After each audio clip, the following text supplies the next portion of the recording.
സങ്കീർത്തനങ്ങൾ 1-ാം അധ്യായം. എത്ര പേർക്കറിയാം 1-ാം അധ്യായം കാണാതെ? സ്തോത്രം. അതിൻ്റെ 3-ാമത്തെ വാക്യം, അവൻ ആറ്റരികത്ത് നട്ടിരിക്കുന്നതും തക്ക കാലത്ത് ഫലം കായ്ക്കുന്നതും ഇല വാടാത്തതുമായ വൃക്ഷം പോലെ ഇരിക്കും, അവൻ ചെയ്യുന്നതൊക്കെയും സാധിക്കും. സ്തോത്രം. ഇവിടെ നോക്കിയേ, ദൈവവചനം നമ്മുടെ ആത്മാവിൽ നമ്മൾ സ്വീകരിക്കണം. ഇപ്പം യഹോവ എൻ്റെ പരിചയമാകുന്നു എന്നുള്ള ദൈവവചനമാണ്. ഈ വചനം നമ്മൾ ഹൃദയത്തിൽ പൂർണ്ണമായി വിശ്വസിച്ച് ഇത് നമ്മൾ പറയുകയും ആ വചനത്തെ ആഴമായി വിശ്വസിക്കുകയും ചെയ്താൽ വചനം നമ്മുടെ ജീവിതത്തിൽ പരിചയമായി തന്നെ മാറും. അവൻ നമ്മളെ സൗഖ്യമാക്കുന്ന യഹോവയാകുന്നു. ഇത് വചനമാണ്. അടുത്തിരിക്കുന്ന വചനം തെറ്റത്തില്ല ഒരിക്കലും. അപ്പോൾ ആ വചനത്തിൽ പറഞ്ഞത് നമ്മൾ വിശ്വസിച്ച് അത് നമ്മൾ ഏറ്റുപറഞ്ഞ് അത് നമ്മുടേതാക്കി മാറ്റിയാൽ ആ വചനം നമുക്ക് സൗഖ്യമായി തന്നെ മാറും. എത്ര പേർക്ക് മനസ്സിലായി? സ്തോത്രം. അപ്പോൾ പലർക്കും പറ്റുന്ന പരാജയം എന്ന് പറഞ്ഞാൽ പലർക്കും പാട്ട് മതി, സംഗീതം മതി, അവർക്ക് ആർക്കും വചനം വേണ്ട. വചനം ധ്യാനിക്കാൻ സമയം കിട്ടത്തില്ല. വചനം ധ്യാനിക്കണം. പറഞ്ഞ വചനം ധ്യാനിക്കണം.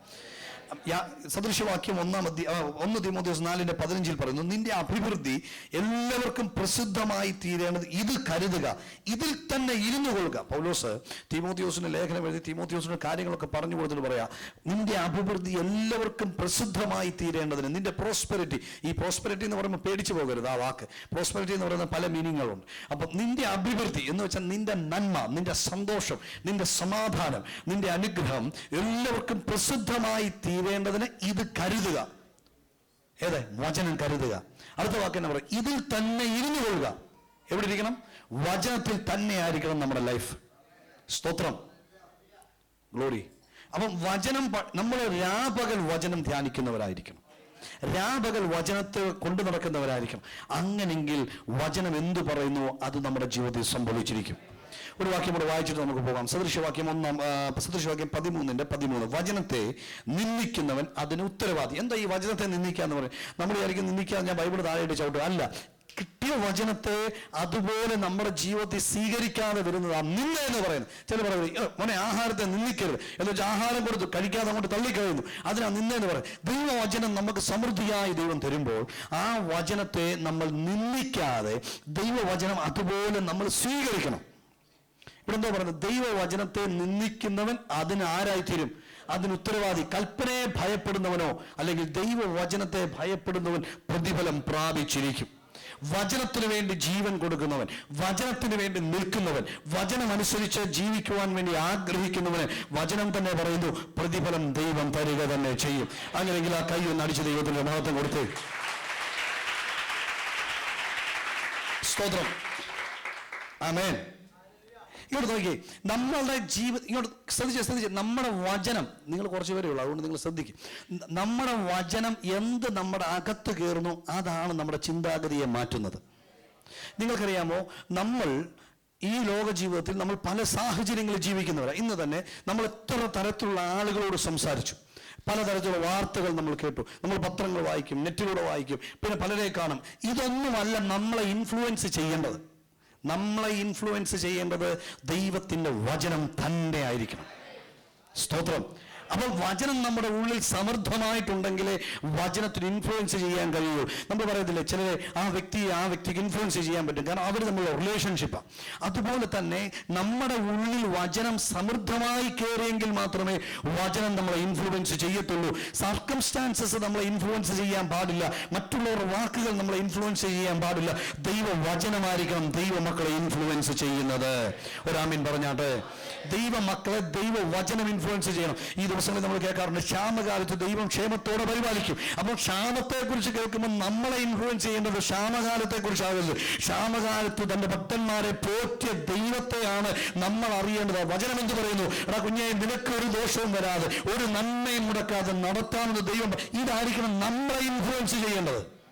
ഞാൻ എന്തിനാ എന്നും ഈ വചനത്തെക്കുറിച്ച് കുറച്ച് കാര്യങ്ങൾ പറയുന്നത് ചോദിച്ചാൽ വചനത്തിൽ പ്രവർത്തിക്കാൻ കഴിയും. വചനം ചുറ്റിക പോല, വചനത്തിൽ പൊളിക്കാൻ കഴിയാത്ത മണ്ഡലങ്ങളില്ല, വചനത്തിൽ മുറിച്ചു കളയാൻ കഴിയാത്ത ഒന്നുമില്ല, വചനത്തിൽ ദഹിപ്പിച്ചു കളയാൻ കഴിയാത്ത ഒന്നുമില്ല. ഇന്നൊന്ന് മനസ്സിലാക്കിക്കോ, വചനത്തിൽ നിന്ന് ശരീരത്തെ സൗഖ്യമാക്കാൻ കഴിയും, വചനത്തിൽ നിന്ന് ജീവിതത്തിൽ അഭിവൃദ്ധി കൊണ്ടുവരാൻ കഴിയും, വചനത്തിൽ നിന്ന് ജീവിതത്തിൽ സമാധാനം കൊണ്ടുവരാൻ കഴിയും, വചനത്തിൽ നിന്റെ അഡിക്ഷനുകളെ മാറ്റുവാൻ കഴിയും, വചനത്തിൽ നിന്റെ സ്വഭാവത്തെ മാറ്റുവാൻ കഴിയും. കാരണം വചനം എന്ന് പറയുന്നത് ദൈവമാണ്, വചനം ജീവിക്കുന്നതാണ്, വചനം ഇന്നും പ്രവർത്തിക്കുന്നതാണ്, വചനം ഇന്നും സംസാരിക്കുന്നതാണ്. അതുകൊണ്ട് ആർക്ക് വചനം കിട്ടിയോ അവർ രക്ഷ പ്രാപിക്കുക തന്നെ ചെയ്യും. കൈകൾ അടിച്ച് ദൈവത്തിന് മഹത്വം കൊടുത്തേ. ഹല്ലേലൂയ, ഹല്ലേലൂയ, ആമേൻ. കൈകൾ അടിക്കുന്നത് ഭയങ്കര ആരോഗ്യത്തിന് നല്ലതാണ്. ഞാൻ ഇടയ്ക്ക് കുറച്ച് പേർക്കൊക്കെ വിട്ടു വന്നത് കൈകൾ അടിക്കുമ്പോഴുള്ള ഗുണങ്ങൾ. അതുകൊണ്ട് ഇടയ്ക്കിടയ്ക്ക് കൈ അടിച്ചോണ്ടിരുന്നത് നല്ലതാണ്. കാരണം നമ്മുടെ ഹൃദയത്തിലോട്ടും നമ്മുടെ രക്തസപ്ലൈ നടക്കും. അത് തന്നെയല്ല, പ്രസംഗം കേൾക്കുമ്പോൾ നമുക്കൊരു ഉണർവ് കിട്ടും. അപ്പം നമ്മുടെ ജീവിതത്തെ ഇൻഫ്ലുവൻസ് ചെയ്യേണ്ടത് എന്താണ്? വചനം.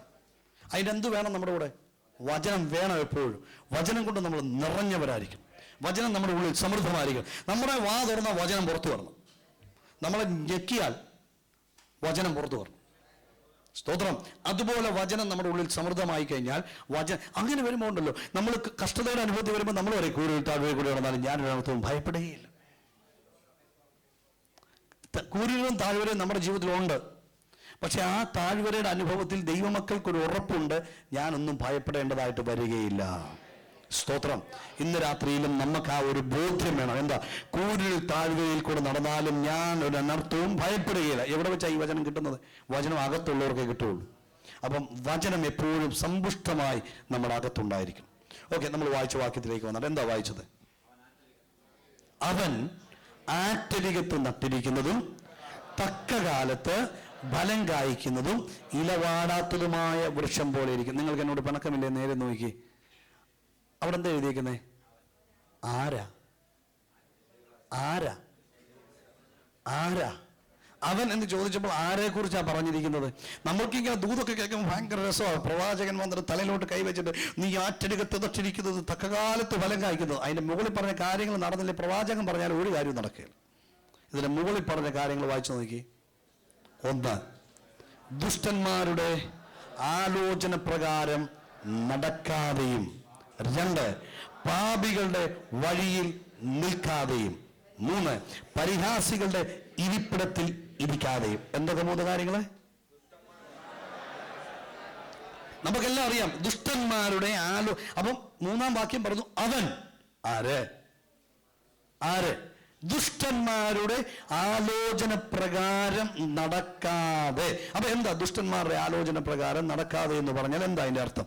ഒന്ന് പറഞ്ഞാട്ടെ. എന്താ ദുഷ്ടന്മാരുടെ ആലോചന പ്രകാരം നടക്കാതിരിക്കുക എന്ന് പറഞ്ഞാൽ എന്താ? എന്താ ദുഷ്ടന്മാരുടെ ആലോചന പ്രകാരം നടക്കുക എന്ന് പറഞ്ഞാൽ? ഇവിടെ പറഞ്ഞ എന്തുവാ? ഇങ്ങോട്ട് നോക്കിയേ, ഇവിടെ 3 കാര്യങ്ങളാണ് പറഞ്ഞു. നടക്കാതെ, നിൽക്കാതെ, ഇരിക്കാതെ. പാപത്തിന്റെ പ്രോഗ്രസ്. ആദ്യ പാപത്തിലൂടെ നടക്കുന്നവൻ പിന്നെ അവിടെ നിൽക്കും, അതേ അവൻ അടങ്ങിയിരിക്കും. ഓക്കെ, അത് വേറെ ദിവസം പറയും. അപ്പൊ ദുഷ്ടന്മാരുടെ ആലോചന പ്രകാരം നടക്കാതെ. അപ്പം നമ്മൾ ആരുടെ ആലോചന പ്രകാരം നടക്കേണ്ടവരാ? വചനം അല്ലെങ്കിൽ ദൈവം എന്തു പറയുന്നുവോ അതനുസരിച്ച് ജീവിക്കുവാൻ വിളിക്കപ്പെട്ടവരാ നമ്മൾ. നമ്മുടെ ഒരു പ്രശ്നം വരുമ്പോൾ നമ്മൾ ലോക മനുഷ്യന്റെ ആലോചന തേടരുത്, അല്ലെങ്കിൽ ലോക മനുഷ്യർ ചെയ്തതുപോലെ നമ്മൾ ചെയ്യരുത്. അവിടെ പരാജയം വരും. ഇവിടെ പറയാം ദുഷ്ടന്മാരുടെ ആലോചന പ്രകാരം നടക്കാതെ എന്ന് വെച്ചാൽ അവർ ദുഷ്ടൻ എന്ന് പറഞ്ഞാൽ ആരാ? ഈ വചനം അനുസരിക്കാത്ത അല്ലെങ്കിൽ വചനപ്രകാരം ജീവിക്കാത്ത വ്യക്തിയാണ് ദുഷ്ടൻ. അല്ലാതെ വേറെ മഹാപാപികളൊന്നുമല്ല. വചനപ്രകാരമല്ലാത്ത വ്യക്തികളുടെ ആലോചന പ്രകാരമല്ല നമ്മൾ ജീവിക്കേണ്ടത്. നമുക്ക്, ഞാൻ ഇന്നലെ വൈകിട്ടത്തെ മീറ്റിംഗ് പറഞ്ഞു, നമുക്കൊരു വിഷയം വരുമ്പോൾ നമ്മൾ ആദ്യം വിളിക്കുന്നത് ആരെയാണെന്നുള്ളതാണ് നമ്മുടെ ഉറപ്പ് എവിടാണെന്നുള്ളതിന്റെ തെളിവ്. നമ്മൾ ഒന്നാമത് ദൈവവുമായിട്ടായിരിക്കണം ബന്ധം. നമ്മുടെ കൗൺസിലിംഗ് എവിടെ നിന്നായിരിക്കണം? ദൈവത്തിൽ നിന്നും ദൈവവചനത്തിൽ നിന്നുമായിരിക്കണം. നിങ്ങളൊരു നല്ല ചർച്ചിലാണ് പോകുന്നെങ്കിൽ നിങ്ങളുടെ ജീവിതത്തെ സമ്പുഷ്ടമായി കൊണ്ടുപോകാൻ, ജയകരമായി കൊണ്ടുപോകാനുള്ളതെല്ലാം ഒരാഴ്ച കൊണ്ട് കർത്താവ് നിങ്ങൾക്ക് പോക്കറ്റിലിട്ട് തരും. പക്ഷെ അപ്പൊ ആ വചനപ്രകാരം നീ ജീവിച്ചാൽ, എന്നോട് ഇന്നലെ ഒരാൾ പറഞ്ഞു, പക്ഷേ എന്താണെങ്കിലും ഒരു വാക്കിലെങ്കിലും ദൈവം എന്നോട് ഓരോ മീറ്റിങ്ങിലും സംസാരിക്കും. എന്ന് വെച്ചാൽ എല്ലാവരോടും സംസാരിക്കും. നമുക്ക് ആവശ്യമുള്ള ദൈവം തരും. ഇന്ന് രാത്രിയിലും പറയാം, നിങ്ങൾ അനുഗ്രഹിക്കപ്പെടുവാനുള്ള മാർഗം പള്ളി വന്നതുകൊണ്ട് മാത്രമാകുന്നില്ല, അനുഗ്രഹിക്കപ്പെടാൻ കുറെ നേരം ഉപവസിച്ചത് കൊണ്ട് മാത്രമാകുന്നില്ല. വേദോസം ഒരു അനുഗ്രഹിക്കപ്പെട്ട വ്യക്തിയെ പരിചയപ്പെടുത്തുന്നതിന് മുമ്പ് പറയാ, അവന്റെ ക്വാളിറ്റി ഇതാണ്. അവൻ ദൈവവചനപ്രകാരം അല്ലെങ്കിൽ ദൈവഹിതപ്രകാരം, ദൈവിക ആലോചന പ്രകാരമേ അവൻ ജീവിക്കത്തുള്ളൂ. അവൻ ലോകത്തിന്റെ ആലോചനയ്ക്കും ലോക മനുഷ്യന്റെ താല്പര്യങ്ങൾക്കും അനുസൃതമായി അവനെ വിടത്തില്ല. അതാ പറയുന്നത്, ദുഷ്ടന്മാരുടെ ആലോചന പ്രകാരം നടക്കാതെ. അപ്പം ആലോചന ആരുടെ ആയിരിക്കണം? നമ്മുടെ ജീവിതത്തിലെ ഓരോ ചെറിയ കാര്യത്തിലും വലിയ കാര്യത്തിലും ആരുടെ ആലോചനയായിരിക്കണം നമുക്ക് വേണ്ടത്? അത് പറയാൻ പോലും വിടാറില്ല. ദൈവത്തിന്റെ ആലോചന പ്രകാരം നമ്മൾ നടക്കണം. പറഞ്ഞ് ഏത് കാര്യവും, ഇപ്പൊ നമ്മളൊരു വിഷയത്തിൽ അകപ്പെടുമ്പോൾ നമ്മൾ ആദ്യം ദൈവിക ആലോചനയാണ് ചോദിക്കേണ്ടത്. ലോക മനുഷ്യന്റെ ആലോചനയ്ക്കല്ല പോകേണ്ടത്. ഇവിടെ പറഞ്ഞു അവൻ ആര്? ദുഷ്ടന്മാരുടെ ആലോചന പ്രകാരം നടക്കാത്തവൻ. സ്തോത്രം. എത്ര പേർക്ക് മനസ്സിലായി? നമ്മുടെ ജീവിതത്തിൽ ഏത് സാഹചര്യത്തിലും നമുക്ക് ആലോചന തരാൻ നല്ലൊരു ദൈവമുണ്ട്. നല്ല കൗൺസിലർ. പരിശുദ്ധാത്മാവിനെ കുറിച്ച് പറഞ്ഞ വണ്ടർഫുൾ കൗൺസിലർ. ആ നല്ല കൗൺസിലറായി പരിശുദ്ധാത്മാവ് നമ്മുടെ കൂടെ ഉള്ളപ്പോൾ നമ്മുടെ ആലോചന, നമ്മുടെ തീരുമാനം മുഴുവനും ദൈവിക തീരുമാനമായിരിക്കണം. കാരണം നമ്മൾ ഈ ലോകത്ത് ജീവിക്കുമ്പോൾ പലതരത്തിലുള്ള മനുഷ്യരുമായിട്ട് നമ്മൾ ഇടപെടുക. അപ്പൊ ആ ഇടപെടലുകളൊന്നും നമുക്ക് ബുദ്ധിയായി മാറരുത്. നമ്മുടെ ബുദ്ധി ദൈവം തന്നെ ആയിരിക്കണം. അങ്ങനെയെങ്കിൽ നമ്മൾ വീട് പോകത്തില്ല. പറഞ്ഞേ, നമ്മളെ ആരും പറ്റിക്കത്തുമില്ല, നമ്മൾ കൊണ്ട് കുഴി ചാടത്തുമില്ല. സ്വത്രം. നിങ്ങൾ കുഴി ചാടിയാലും എനിക്ക് പ്രശ്നം. അപ്പൊ അതും പറഞ്ഞിട്ടുണ്ട്. അപ്പൊ നമ്മൾ ആലോചന ആരുടെ ആയിരിക്കണം? അപ്പൊ ദുഷ്ടന്മാരുടെ ആലോചന പ്രകാരം നമ്മൾ ഒരു കാരണവശാലും നടക്കാൻ പാടില്ല. ലോക മനുഷ്യന്റെ തീരുമാനപ്രകാരം നമ്മൾ തീരുമാനമെടുക്കാൻ പാടില്ല. ലോക മനുഷ്യൻ പറയുന്നത് കേട്ട് നമ്മുടെ ചിന്താഗതികളെ മാറ്റാൻ പാടില്ല. നമ്മുടെ ആലോചന ദൈവം തന്നെ ആയിരിക്കണം. ഒരൊക്കെ കരമുയർത്തി പറഞ്ഞ, കർത്താവേ, അങ്ങയുടെ ആലോചന പ്രകാരം എന്നെ അനുദിനം നടത്തണമേ. അങ്ങയുടെ ആലോചന പ്രകാരം പിതാവേ എന്നെ അനുദിനം നടത്തണമേ. ഓരോ ദിവസവും എന്നെ നടത്തണമേ. വാസവെന്ന് പറഞ്ഞാട്ടെ, ഓരോ ദിവസവും എന്നെ നടത്തണമേ കർത്താവേ. അപ്പം ഇവിടെ വരുന്ന ഒന്ന്, ദുഷ്ടന്മാരുടെ ആലോചന പ്രകാരം നടക്കാതെ. ഇതിനിടെ 1-2 വാക്യങ്ങളുണ്ടായിരുന്നു വായിക്കാൻ. ഓക്കെ,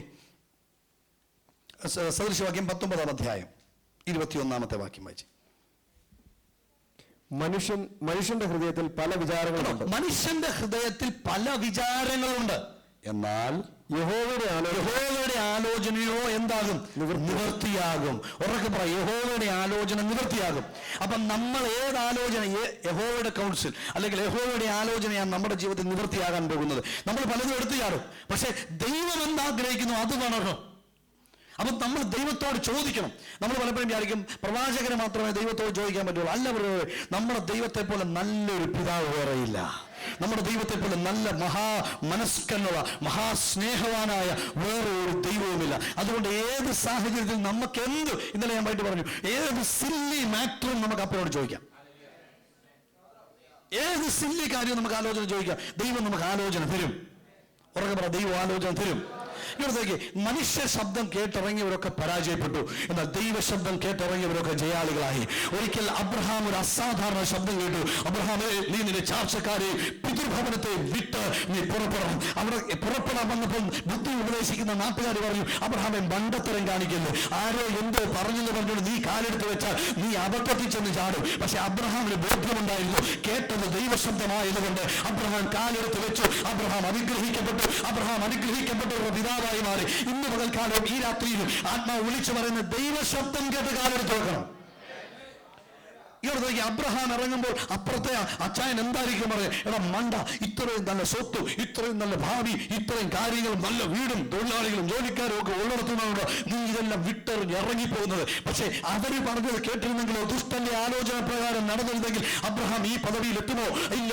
പക്ഷെ ദൈവത്തിന്റെ ആലോചന കേട്ടപ്പോൾ അബ്രഹാം ഇറങ്ങി. ഇന്ന് രാത്രിയിലും മനസ്സിലാക്കണം, ദുഷ്ടന്റെ ലോകത്തിന്റെ ആലോചനയല്ല, ലോകത്തിലെ മനുഷ്യന്റെ ബുദ്ധിയല്ല നമ്മളെ ചലിപ്പിക്കേണ്ടത്. നമ്മളെ ചലിപ്പിക്കേണ്ടത് ദൈവത്തിന്റെ ബുദ്ധിയാണ്. നമ്മളെ ചലിപ്പിക്കുന്നത് ദൈവത്തിന്റെ വചനമാണ്. നമ്മളെ ചലിപ്പിക്കുന്നത് ദൈവത്തിന്റെ ശക്തിയാ. ഇന്ന് പകൽക്കാലം ഈ രാത്രി അങ്ങനെ വിശ്വസിച്ച് എന്നെ ചലിപ്പിക്കുന്നത് ദൈവമായിരിക്കും. മോശ ഇറങ്ങിയത് ആരുടെ ശബ്ദം കേട്ട? ഇങ്ങനെ പറഞ്ഞപ്പോ ഇങ്ങോട്ട് നോക്കിയേ, പൗലോസ ഒരു അശരീരി കേട്ടു. എന്താ അശരീരി കേട്ട്?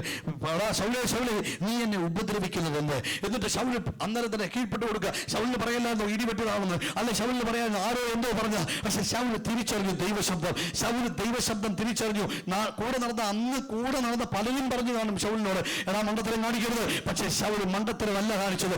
ദൈവശബ്ദം കേട്ടാൽ നീ ഒരിക്കലും ലോകത്തിൽ എങ്ങും മണ്ടത്തരം കാണിക്കാൻ ഇടവരത്തില്ല. മനുഷ്യൻ ആദ്യം പറയും മണ്ടത്തരമാണ്, പക്ഷെ അവസാനം മനുഷ്യർ പറയും ഇവൻ ചെയ്തതാ ശരി. ദുഷ്ടന്മാരുടെ ആലോചന പ്രകാരം നടക്കരുത്. അടുത്തേക്ക് നല്ല കൈവെടുത്ത് പറഞ്ഞ് നമ്മൾ ദൈവാലോചന പ്രകാരം നടക്കണം.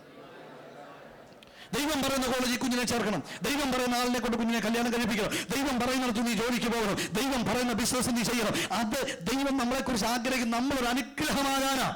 നമ്മൾ എവിടെ ആയാലും നമ്മൾ എന്ത് ചെയ്താലും ഒരു അനുഗ്രഹമാകണമെങ്കിൽ ഇങ്ങോട്ട് നോക്കിയാൽ ദൈവം നമ്മളെ അനുഗ്രഹമാക്കാൻ വെച്ചിരിക്കുക. പക്ഷെ ആരോ എന്തോ പറഞ്ഞത് കേട്ട് നമ്മൾ ഇറങ്ങിയ ദൈവം പറഞ്ഞ അനുഗ്രഹത്തിൽ നമുക്ക് വരുവാൻ കഴിയത്തില്ല. എന്നാൽ ഇന്ന് രാത്രി തീരുമാനമെടുക്കണം. ആരോ എന്തോ പറയുന്നത് കേട്ടല്ല ഞാൻ ചലിക്കാൻ പോകുന്നത്. ഈ 2016 ഓഗസ്റ്റ് മാസം ഞാനൊരു തീരുമാനമെടുക്കുക. എന്താ? ദൈവിക ആലോചന ഇല്ലാതെ ഒരു ചുവട് ഞാൻ വെക്കത്തില്ല. ദൈവിക ആലോചന ഇല്ലാതെ ഞാനൊരു ജോലി തിരഞ്ഞെടുക്കത്തില്ല. ദൈവിക ആലോചന ഇല്ലാതെ ഞാനൊരു ബിസിനസ് ചെയ്യത്തില്ല. സ്തോത്രം, സ്തോത്രം. ഒരു ആമീൻ പറഞ്ഞേ അച്ചായ. അമ്മമാർ ആമീൻ പറഞ്ഞാട്ടെ. ഒന്നൊരു വാ തുറന്ന് സ്തോത്രം പറഞ്ഞേ. നല്ല എക്സസൈസ് അല്ലേ? വാ തുറന്ന് ഇങ്ങോട്ട് നോക്കി. വല്ല ഫിസിയോതെറാപ്പിസ്റ്റിന് അവിടെ ചെന്ന് എന്ന് വെക്കുന്നതിനൊക്കെ എത്രയോ നല്ല ഇവിടെ നിന്ന് വാ തുറന്നൊരു ഹല്ലേലൂയ പറയുന്നത്. സ്തോത്രം. എന്നാ പിന്നെ വാ തുറന്ന് സ്തോത്രം പറഞ്ഞേ. അപ്പൊ അവൻ ആറ്റിനകത്ത് നട്ടിരിക്കുന്നതിന് കാരണം അവൻ ഒന്ന്, ദുഷ്ടന്മാരുടെ ആലോചന പ്രകാരം അവൻ നടക്കത്തില്ല. 2, അവൻ പാപികളുടെ വഴിയിൽ നിൽക്കാതെയും. ഇങ്ങോട്ട് നോക്കി. ആലോചന പ്രകാരം നടക്കാൻ തുടങ്ങി കഴിയുമ്പോൾ അറിയാതെ നിൽക്കേണ്ടതായിട്ട് വരും. ആമേൻ.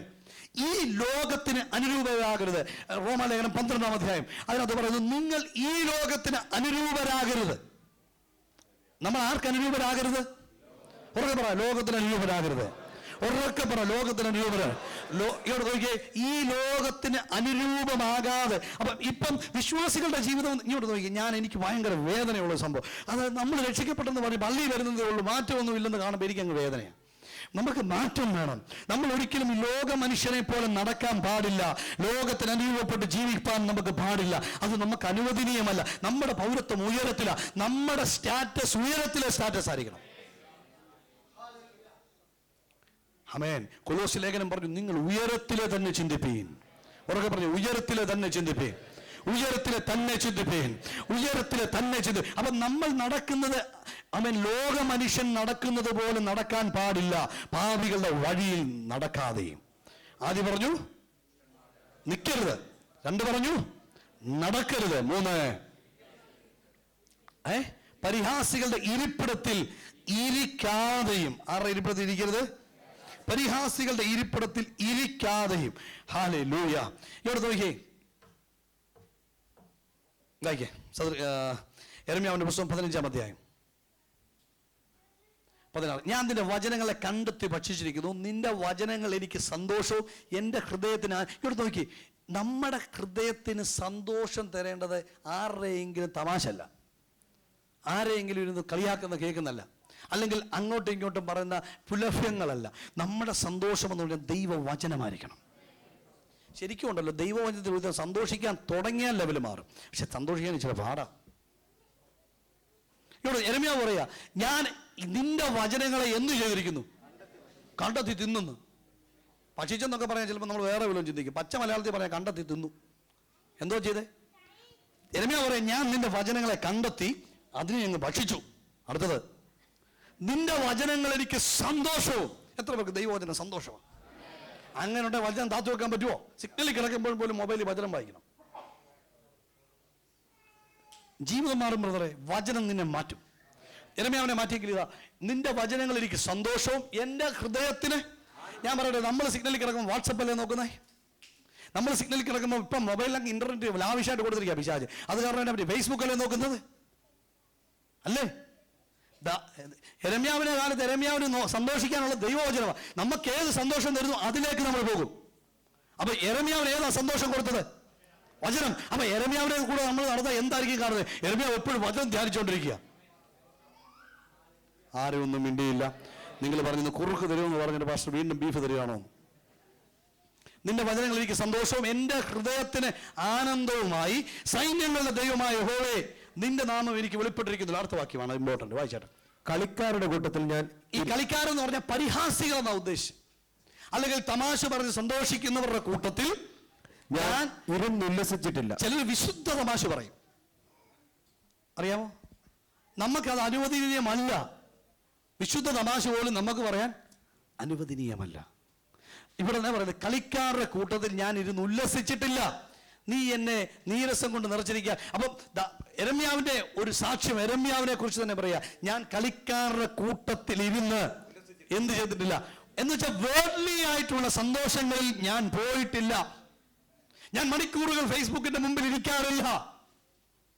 ഞാൻ ഈ ലോകം പിശാച് ഉണ്ടാക്കി വെച്ചിരിക്കുന്ന ഒന്നിന്റെ മുമ്പിൽ ഇരുന്ന് ഞാൻ എൻ്റെ സമയം കളയാറില്ല. കാരണം എനിക്ക് സന്തോഷിക്കാൻ തന്നത് ദൈവത്തിന്റെ വചനമാണ്. ഞാൻ ആ വചനത്തിലാണ് ഞാൻ സന്തോഷിച്ചു കൊണ്ടിരിക്കുന്നത്. ഒരു വാക്യം കൂടെ വായിച്ചേ അതോടുള്ള ബന്ധത്തിൽ. ആമേൻ. സദൃശവാക്യം 21:24. നിഗളവും ഗർവവുമുള്ളവൻ എന്തു പേരെ? അപ്പൊ ഇങ്ങനെയുള്ളവരുടെ കൂടെ ഇരിക്കാനോ ഇങ്ങനെയുള്ള കാര്യങ്ങളിൽ ഇടപെടുവാനോ ദൈവം നമ്മളെ അനുവദിച്ചിട്ടില്ല. ഇപ്പൊ എന്തൊക്കെ 3 കാര്യങ്ങൾ ഞാൻ പറഞ്ഞു. എന്തൊക്കെയായിരുന്നു? ദുഷ്ടന്മാരുടെ ആലോചന പ്രകാരം നടക്കരുത്, പാപികളുടെ വഴിയിൽ. ഈ ആലോചന എന്ന് പറഞ്ഞാൽ മനസ്സിലായോ? അവരുടെ ഉപദേശത്തിൽ അല്ലെങ്കിൽ ലോക മനുഷ്യന്റെ ലോക സിദ്ധാന്തങ്ങൾക്ക് അനുസൃതമായി നമ്മൾ ജീവിക്കരുത്. അടുത്തത്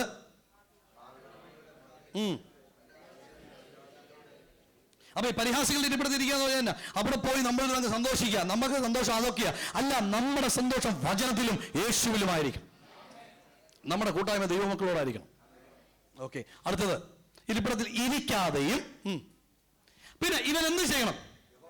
യഹോവയുടെ ന്യായപ്രമാണത്തെ അവനെ. അപ്പം യെരമ്യാവ് പറഞ്ഞു, ഞാൻ നിന്റെ വചനത്തിൽ സന്തോഷിച്ചു.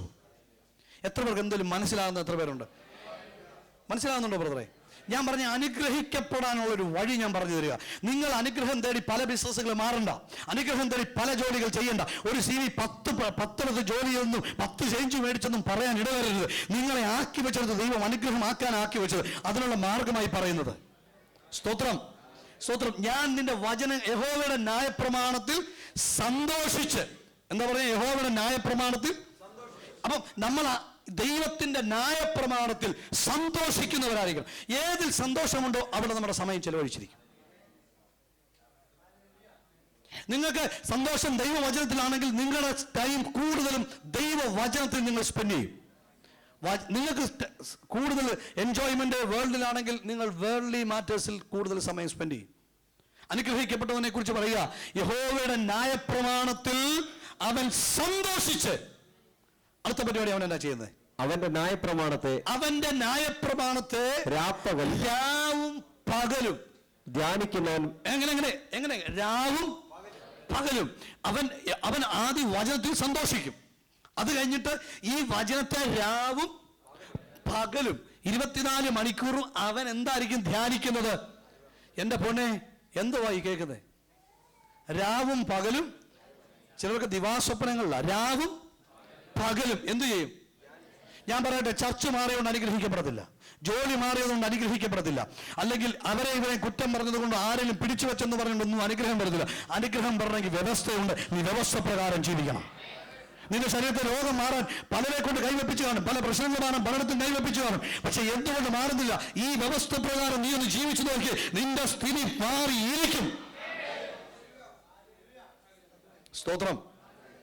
യഹോവയുടെ ന്യായപ്രമാണത്തിൽ അവൻ സന്തോഷിച്ച് അവന്റെ ന്യായപ്രമാണത്തെ രാവും പകലും അവൻ ധ്യാനിക്കും. ഇവിടെ നോക്കിയേ, നമ്മൾ ഒരു ദിവസം എത്ര നേരം ആഹാരം കഴിക്കും? പോട്ടെ, 6 നേരം കഴിക്കുന്നവർ കാണും. പോട്ടെ, 3 നേരം നോർമൽ. എത്ര നേരം? ഈ 3 നേരം കഴിക്കുന്ന ആഹാരം 24 മണിക്കൂർ കൊണ്ട് ആ പ്രോസസ്സ് നടക്കുന്നത്. കഴിച്ചു, മണിക്കൂറുകൾ കൊണ്ട് അതിനെ ദഹിപ്പിച്ചു, അതിനെ ചെല്ലേണ്ട ശരീരത്തിൻ്റെ വിവിധ ഭാഗങ്ങളിലേക്ക് എത്തിച്ചു കൊടുത്തു. ഉച്ചയോടുകൂടെ വീണ്ടും കഴിച്ചു, അത് വീണ്ടും ദഹിച്ച് അടുത്ത സെല്ലുകളിലേക്കും അവയവങ്ങളിലേക്കും രക്തത്തിലുമൊക്കെ കലർന്ന് അതിന് ചെല്ലേണ്ടടുത്ത് ചെല്ലുന്നു. ഇതുപോലെ വൈകിട്ട് വീണ്ടും കഴിച്ചു, അതും വീണ്ടും ചെല്ലേണ്ടടുത്ത് ചെല്ലുന്നു. ഇതുപോലെ തന്നെയാ ദൈവവചനം. നീ 3 നേരം ഭക്ഷിക്കുമ്പോൾ ആ വചനം രാപ്പകൽ നിന്റെ അകത്ത് ഇടപെടേണ്ട വിഷയങ്ങളിൽ, പ്രവർത്തിക്കേണ്ട വിഷയങ്ങളിൽ ചെല്ലേണ്ടടുത്ത് ചെല്ലണം. ഇതിനാ ധ്യാനം എന്ന് പറയുന്നത്. മനസ്സിലായോ? മനസ്സിലാകുന്നില്ലേ? സ്തോത്രം. യഹോവയുടെ ന്യായപ്രമാണത്തിൽ സന്തോഷിച്ച് അവന്റെ ന്യായപ്രമാണത്തെ രാവും പകലും ധ്യാനിക്കുന്ന മനുഷ്യൻ. അപ്പൊ അവന് വേറെ വല്ലതും ധ്യാനിക്കാൻ സമയമുണ്ടോ? ഇല്ല. യഹോവയുടെ ന്യായപ്രമാണത്തിൽ സന്തോഷിച്ച്. ഞാനിപ്പോ അനുഗ്രഹം വരുമെന്ന് പറയാമെങ്കിൽ നിങ്ങൾക്ക് സന്തോഷമാണ്. പക്ഷെ അനുഗ്രഹത്തിനുള്ള വഴിയല്ലേ ഈ പറഞ്ഞു തരുന്നത്? ഒന്ന്, ദുഷ്ടന്മാരുടെ ആലോചന പ്രകാരം നടക്കരുത്, പാപികളുടെ വഴിയിൽ നിൽക്കരുത്. പരിഹാസികളുടെ ഇരിപ്പിടത്തിൽ യഹോവയുടെ ന്യായപ്രമാണത്തിൽ രാവും പകലും നീ ധ്യാനിക്കണം. അമ്മ ജോഷുവായിട്ട് പറഞ്ഞു, ഈ ന്യായപ്രമാണ പുസ്തകത്തിലുള്ള നിന്റെ വായിൽ നിന്ന് നീങ്ങിപ്പോകരുത്. ഇത് രാവും പകലും നീ ധ്യാനിച്ചോണം. ജോഷുവായിട്ട് പറയാം, എന്നാൽ നീ പ്രോസ്പർ ആയിരിക്കും, നീ കൃതാർത്ഥനായിരിക്കും. ഇന്ന് രാത്രി ഇവിടെ വന്ന് കുറച്ചു നേരം കൈ അടിച്ച് പത്രികയാൽ സ്വോത്രങ്ങൾ ചെയ്തിട്ടുണ്ടൊന്നും നീ കൃതാർത്ഥനാകത്തില്ല.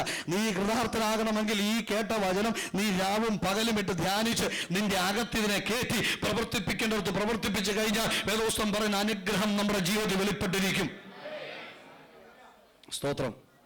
സ്തോത്രം. രാവും പകലും ധ്യാനിക്കണം. യഹോവയുടെ ന്യായപ്രമാണത്തിൽ സന്തോഷിച്ച് അവന്റെ ന്യായപ്രമാണത്തെ രാപകൽ ധ്യാനിക്കുന്നവൻ അനുഗ്രഹിക്കപ്പെട്ടവൻ. ആ അനുഗ്രഹിക്കപ്പെട്ടവന്റെ അവസ്ഥ അടുത്ത വാക്ക് 5 മിനിറ്റ് കൊണ്ട് നിർത്താം. അവന്റെ പ്രത്യേകത പറഞ്ഞാൽ അവനെ ആറ്റരകത്ത് നട്ടിരിക്കുക. അവൻ തന്നെ കിളിച്ചതല്ല ബ്രദറെ, അവനെ തന്നെ കിളിച്ചു വന്നതല്ല, അങ്ങനെയല്ല പറയാം. അവൻ ആറ്റരകത്ത് കിളിച്ചെന്നല്ല പറഞ്ഞേ, അവനെ ആറ്റരകത്ത് നട്ടിരിക്കുക. ദൈവം നട്ടിരിക്കുക അവനെ ചില സ്ഥലങ്ങളെ കൊണ്ട് ദൈവം നട്ടും. എന്തിനാണെന്നറിയാം? അവന് വലിച്ചെടുക്കാൻ തക്കവണ്ണം സൗകര്യമുള്ള മേഖലകളിൽ കൊണ്ട് ദൈവം നടും. ഇങ്ങോട്ട് നോക്കി, നമ്മൾ നാട്ടിലൊരെണ്ണം നട്ടാൽ നമ്മൾ ആ നട്ട സംഭവത്തിന് വേണ്ടുന്നതൊക്കെ നമ്മൾ കൊടുക്കും, ഇല്ലേ? നട്ടതാണെങ്കിൽ നമ്മൾ നട്ടതിന് വെള്ളം കൊടുക്കും, പ്രൊട്ടക്ഷൻ കൊടുക്കും, അതിന് ചുറ്റും വേര് കെട്ടി വെക്കും. ഇതുപോലെ തന്നെ ദൈവം നടും ഇങ്ങനെയുള്ളവനെ. ഇതിൽ കൂടുതലൊന്നും പറയാനില്ല. ദൈവം നടും, നിന്നെ പറിച്ചു കളയാൻ ദൈവം അനുവദിക്കത്തില്ല.